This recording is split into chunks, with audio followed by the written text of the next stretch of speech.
Several years ago, a doctoral student in the math department at MIT decided to treat his love life like an equation. He set up a strict list of parameters for his ideal girlfriend.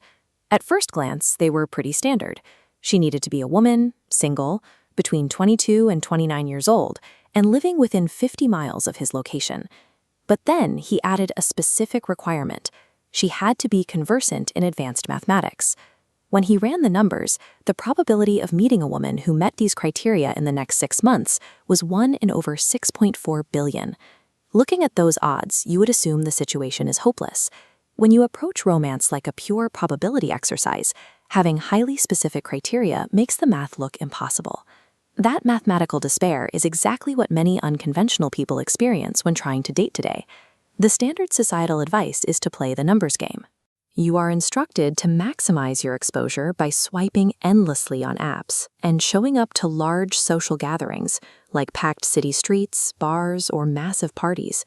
But trying to sift through that sheer volume takes a psychological toll. Paradoxically, standing in a room full of hundreds of people with whom you have nothing in common only deepens the feeling of isolation and burnout. Treating dating as a volume-based statistical game works against anyone who sits outside the cultural norm.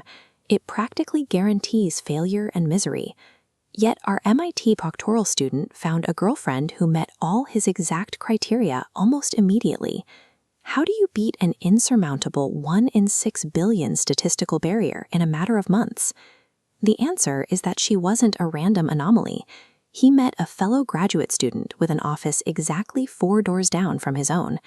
The statistical model failed because it ignored the reality of environmental proximity. Raw odds mean absolutely nothing if you strip away the context of where people actually spend their time. This scatterplot map visualizes how populations actually behave. Human traits are not evenly distributed across a population. Instead, we see a phenomenon called clustering, where people naturally organize themselves into tight, distinct groups based on shared interests and lifestyles. If you were looking for an advanced mathematician, searching the general population at a random house party yields exactly 0 relevant matches.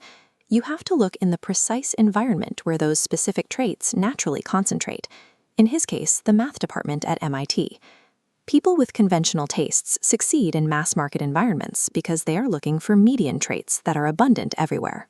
But when a highly specific, complex person enters that same crowded, general population space, they maximize the quantity of their rejections while minimizing the quality of any potential match.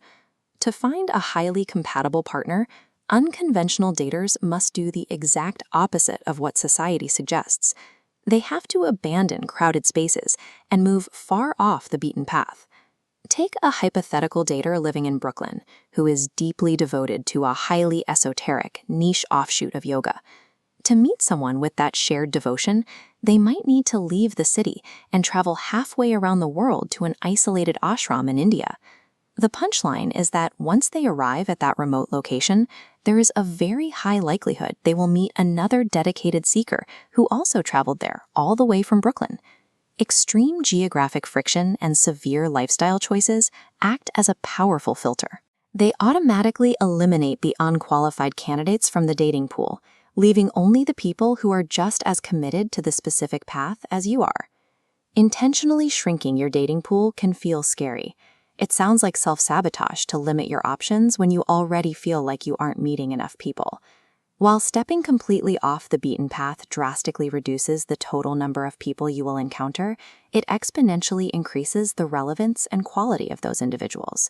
So lean completely into whatever makes you unconventional, whether it is a complex intellect, an intense hobby, or a rare lifestyle. Stop trying to hide it just to fit into a crowded room. True romantic alignment is not found by seeking the largest possible audience in the middle of the curve.